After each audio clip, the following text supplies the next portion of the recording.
एक परिचय और दे दूं भूपेंद्र जी का कि जब मैं राजनीति में आया, भाई साहब क्षेत्रीय अध्यक्ष थे भारतीय जनता पार्टी के पश्चिम उत्तर प्रदेश के। मैं 2012 में इनके पास टिकट मांगने के लिए गया तो उन्होंने धमका कर भगा दिया, भाई आप कहां टिकट देकर माधव विजय का सब चुनाव लड़ेगा।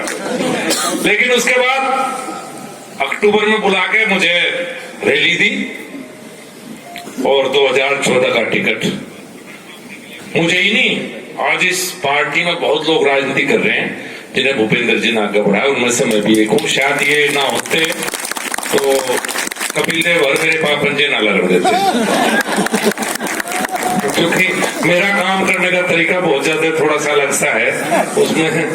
और ये जो कपिल देव जी बैठे इस बात को माने नहीं, अगर भूपेंद्र जी ना होते और ये राजी नहीं थे बहुत ज्यादा इससे कपिल देव था। मैंने कहा भाई साहब दे दो टिकट, उस समय भी क्षेत्रीय अध्यक्ष ये थे जो 2016 में कपिल देव को टिकट मिला। तो भूल जाए इस बात को, सब क्या गया दोबारा फिर ये सोच चल गया मैं तो बहुत पुराना स्लेट साफ होली थी या दोबारा स्लेट भाई साहब ने लिखी। भाई साहब हो गए सरेंडर करा, हाँ मन नहीं था। इस बहन हो जाके ही बना, बहन का इलाज तो हकीम लुकमान को भी नहीं। ये बात ठीक है कि कपिल देव 100 डायल से भी पहले पहुंचा, 100 डायल बाद में पहुंचे, कहीं बार तो क्राइम होते होते पहुंचा सीट पे। कवाल भी ये सबसे पहले पहुंचे और जब पुलिस ने पकड़ना है जब भी सबसे पहले भागे हाथ खुले लगे हम जेल में और कपिल देव फरार, बिल्कुल हाथ नहीं लगे।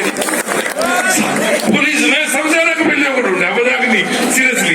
कप्तान झाड़ बीच रहा था सर छोटू पर हाथ नहीं लगा, उछलता कूदता रहा।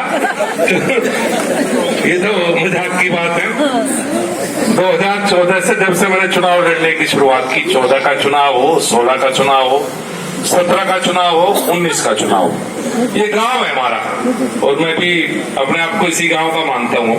ये पूरे जिले में से एक दो हर गांव से निकल के आए और हमने एक गांव बसाया जाट कॉलोनी, और मैं भी इसी गांव का हूँ एक तरह से।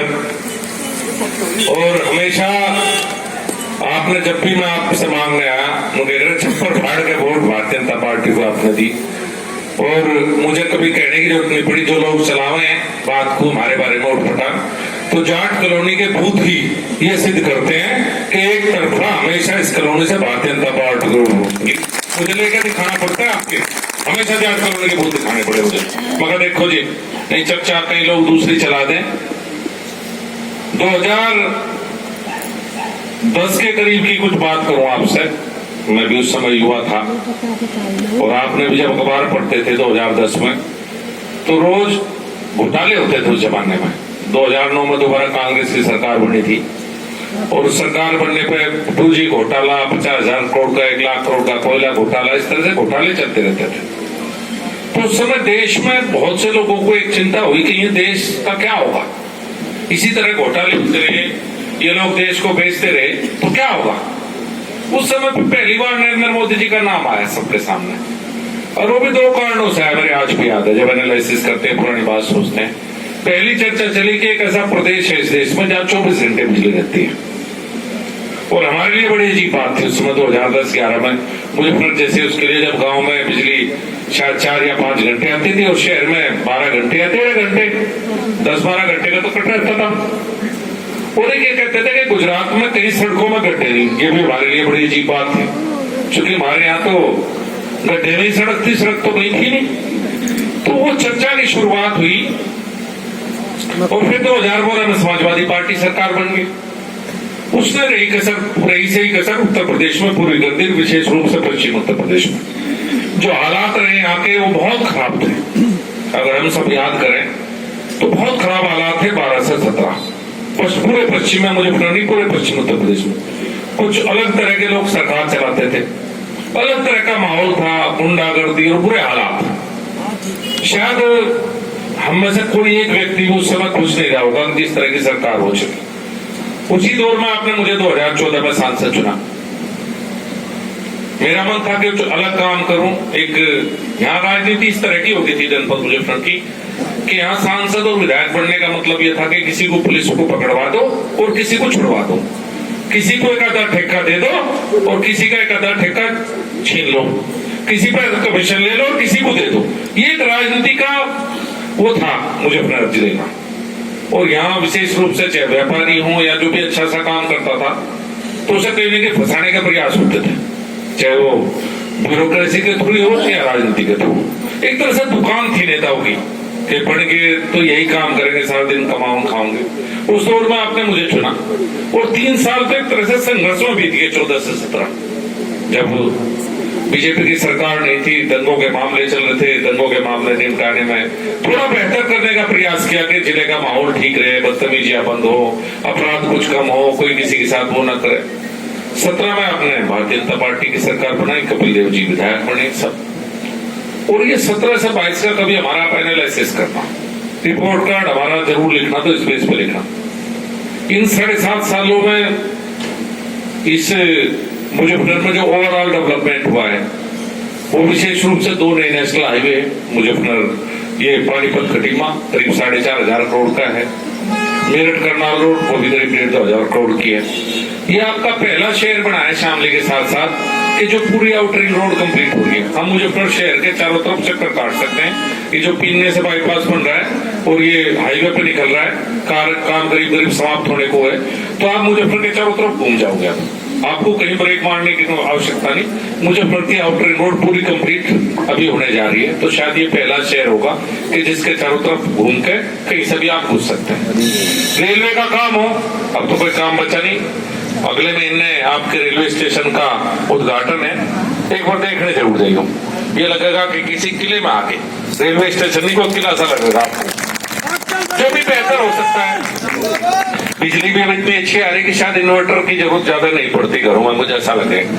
बिजली अच्छी आ रही है। कानून व्यवस्था की मुझे ज्यादा बताने की आवश्यकता नहीं, मेरी माताएं बहनें बैठी हैं, सब परिवार के लोग, कोई किसी भी समय घूम सकता है। शायद मुजफ्फरनगर में किसी की इतनी हिम्मत ना हो कि किसी के साथ कोई बदतमीजी करे, कोई छेड़छाड़ हो। और ये जो छोटी मोटी लूट मार की इस तरह की घटनाएं थी, इनमें भी काफी कमी आई। एक प्रयास किया कि बेहतर माहौल। कई बार क्या होता है कि जब बच्चा बड़ा होता है तो उसे देख नहीं पाते, हमें एहसास नहीं होता है बड़ा हो रहा है। मैं एक उदाहरण आपको दूं कि जब पहले मैं 14 में सांसद बना तो उस समय बहुत से लोग, एक दिन एक वकील साहब है अपने मेरठ के, उनका बेटा जज बन गया हाईकोर्ट का। अपने क्या नाम है सुभाष जी उनका, जिनका बेटा हाईकोर्ट का जज बना है, बड़े वकील हैं, नरेंद्र पाल सिंह मेरे से मिले एक दिन, 2013-14 की बात है। तो बोले भाई मैं तो हर हफ्ते हरिद्वार जरूर जाता हूँ स्नान के लिए मेरठ से। तो मैंने कहा जो साहब जब इस बार आओगे तो मुझे फिर चाय पी के जाना मेरे पास। कहते मैं मुझे फिर से होकर जाता हूँ, मैं बिजनौर नजीबाबाद होकर जाया करूँ, बिजनौर से मुझे डर लगे। और जो और मिलते थे जहाँ लिखा रहता ना मुजफ्फरनगर जनपद आपका स्वागत करता है, एक बोर्ड लग रहा मेरठ मुजफ्फरनगर, तो जैसे ही मुजफ्फरनगर का बोर्ड दिखा था तो शीशे बंद कर लेता परिवार को कि भाई अब बच्चे को कहता ना टॉयलेट जाना मम्मी, तो उनको टॉयलेट उत्तराखंड में करवाओगे। मुजफ्फरनगर ठीक है ना, तो बताओ मैं छोड़ूंगा तो कुछ, ऐसी बात नहीं, ये सच्चाई है। और अब मुझे मिले महाराष्ट्र के सांसद, उड़ीसा के सांसद, क्योंकि हरिद्वार एक ऐसी जगह नाड़े के लिए सब आते हैं, हमारे जिले से होकर गुजरते हैं। तो हर आदमी मुझे कहता, मुझे फोन बहुत आए सांसदों के, जैसे यहाँ से गुजरते हैं हरिद्वार, किसी के पिताजी की डेथ होगी, परिवार में डेथ होगी या कोई पैसा होगा, तो फोन करेंगे भाई मंत्री जी मुझे फिर से गुजर रहे थे, आपके मैगडी पर नाश्ता कर रहे थे, आपके देवराना पर खाना खाते, आपके बीकानेर पर खाना खाते। सब लोग मुझे कह के जाते। ऐसा कोई व्यक्ति नहीं है कि जो हरिद्वार जाता हो वो ब्रेकफास्ट लंच डिनर आपके जिले में ना करके जाता हो। बताओ कोई जाएगा करीब ना, पहले कोई ब्रेक नहीं मारता। या तो इतने अच्छे रिजोर्ट्स रेस्टोरेंट आपको पानीपत करनाल वाले उस पर मिलेंगे, दिल्ली से चंडीगढ़, ये आपके सुने। ये बदलाव है। मेरठ से लोग खाना खाने मुजफ्फरनगर आते हैं मेरठ से। कोई कल्पना नहीं कर सकता कि मुजफ्फरनगर में कोई खाना खाने बाहर से आए, विशेष रूप से खाना खाने के लिए। तो ये बदलाव है। हम सोचेंगे तो इसे महसूस करेंगे और नहीं सोचेंगे तो चलता रहेगा, क्योंकि धीरे धीरे कुछ और बात आ जाए, कुछ और बात आ जाए, नहीं ये बेहतर है। ज्यादातर एक नया नेशनल हाईवे बनवा रहा हूँ जो इधर से गंगा एक्सप्रेस से मिलेगा और खतौली से चल के अम्बाड़ा तक जाएगा। गडकरी जी आए थे, अनाउंस करके गए, नया एक्सप्रेस, नया हाईवे होगा। इससे एक तरह से तो हम पूरे उत्तर प्रदेश से जुड़ जाएंगे। आप यहीं से चढ़ोगे, उत्तर प्रदेश के किसी भी हिस्से में आप चले जाओगे, इलाहाबाद जाना, आपको लखनऊ जाना, और इधर आपको हरियाणा जाना है या चंडीगढ़ जाना है, कहीं भी जाना, मतलब एक तरह से ये हाईवे सब हाईवे को क्रॉस करते हो जाएगा। नया नेशनल हाईवे आपके मुजफ्फरनगर में एक और आ रहा है, और पूरा डेवलपमेंट उस क्षेत्र का एक बेल्ट है जो एक तरह से थोड़ी सी नेग्लेक्टेड थी, उसका पूरा डेवलपमेंट होगा। एक बड़ा काम रह रहा है आरआरटीएस का। ये मेरठ तक तो आगे मेट्रो बोल रहे आम भाषा में, वैसे आरआरटीएस इसका शब्द है, मेट्रो कह लो आप, रैपिड, लेकिन उसमें मेट्रो शब्द से समझ जाएंगे, रैपिड से नहीं समझे। तो केंद्र सरकार ने तो कह दिया कि हम इसको बढ़ा के मुजफ्फरनगर तक कर देंगे। प्रदेश सरकार के पास हम नॉर्मली सब भाई, हम पांचों विधायक और मैं सब साथ ही जाते थे लखनऊ जब भी कोई बात हो। मुख्यमंत्री ने हाँ कर दिया, लेटर चला गया था दिल्ली, अभी डीपीआर पढ़ना, शायद यहीं कहीं उसका स्टेशन आखिरी होगा मुजफ्फरनगर घुसते ही, और उसके आने के बाद शायद आप यहाँ से बैठेंगे मेट्रो में, एयर कंडीशन ट्रेन में, और आप दिल्ली 1 घंटा 10 मिनट, मुझे लगता है मैक्सिमम आपको 1 घंटा 10 मिनट आप दिल्ली पहुंच। वो एक बड़ा काम रह रहा है जो मेरी सोच है, जो मैं सोचता रहा, ज्यादातर समय लगा, आपने समय बीतना दिया, दूसरा मौका दिया, शायद ना देते तो बहुत से मेरे ऐसे काम है जो बीच में रुक जाते, ना पूरे हो पाते, क्योंकि पहले कार्यकाल से यहाँ एक हाईवे बनाने में भी 7-8 साल लगते हैं इस देश में। ये जो 2 हाईवे बनने लग रहे हैं, ये मैंने 2014 से शुरुआत की थी, अब कंप्लीशन में है नेशनल हाईवे। तो यहाँ 7-8 साल इस देश में लगते हैं बड़े काम करने में। छोटी गलियां तो एमडीएसएन से बनती रहे, तो मकसद यही है कि माहौल में बहुत बदलाव है, सब चीजें हैं। अब सारी बात तो भाई साहब ने, भूपेंद्र जी ने कह दी थी, उसमें कोई कहने की बात नहीं। चुनाव आपको 2 ही बात पर करना है भाई। हमारी तरफ से तो डिक्लेयर मुख्यमंत्री योगी आदित्यनाथ है, 17 से 22 रहे, उनकी तरफ से डिक्लेयर मुख्यमंत्री अखिलेश यादव है जो 12 से 17 है। हमारा काम बेहतर हो 17 से 22 का, और मुख्यमंत्री हमारा बेहतर हो, तो आशीर्वाद हमें दे दियो। और भाई किसी को ऐसा भी गलत फहमी हो कि 12 से 17 का दौर भी बहुत अच्छा था, तो फिर मुझे कुछ कहने के लिए मेरे पास तो कोई शब्द है नहीं। मैं तो हमेशा एक बात कहता हूँ, जनता जब काम के आधार पर वोट देना शुरू कर देगी तो लोग काम करेंगे। अगर आप खानदान देख के, ब्रीड देख के वोट दोगे तो फिर काम करने की जरूरत कहाँ पड़ेगी, तो फिर तो वोट क्या जरूरत है, फिर क्यों धक्के खाने। मैं भावनाओं में उस हिसाब से देनी, तो मैं तो ये कहता हूँ कि काम के आधार पर अगर हमारा काम अच्छा लगा, वो मेरा कपिल जी का, मेरे भाई का, हम मिलकर साथ काम कर लें। कई बार ये हो जा, मैं नहीं होता तो कपिल भाई आप देख लो, बहुत ज्यादा काम ऐसे हैं। मैं एग्जाम्पल ही दे रहा, मान लिया उस दिन कपिल जी तो थे नहीं जिस दिन ये सीए का आंदोलन हुआ, शायद मैं महावीर चौक और शिव चौक ना जाऊं तो देखो शहर बचा नहीं था, कोई कुछ भी कह जाए। अगर मुझे हरा देते आप लोग तो 10 शहर जुड़ गया था, और ज्यादा बात नहीं मैं करता।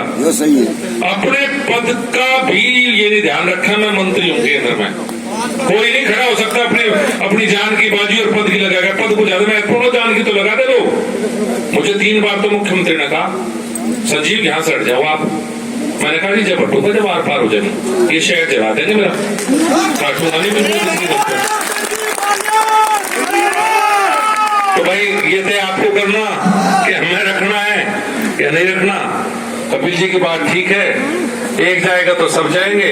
इस बार जिले को हो चुकी है, पूरे जिले के गांव के लोग हैं। अगर हमारा सब कुछ अच्छा रहा हो, आपका आशीर्वाद मिलेगा तो आगे भी मिल जाएगा। तो मैं तो यही निवेदन कर रहा कि काम के आधार पर हमारा एनालिसिस करना, काम बेहतर लगे तो कपिल को आशीर्वाद देना। हम दोनों भाई मिलकर आपके बीच में हमेशा से काम करते हैं। बहुत बहुत धन्यवाद।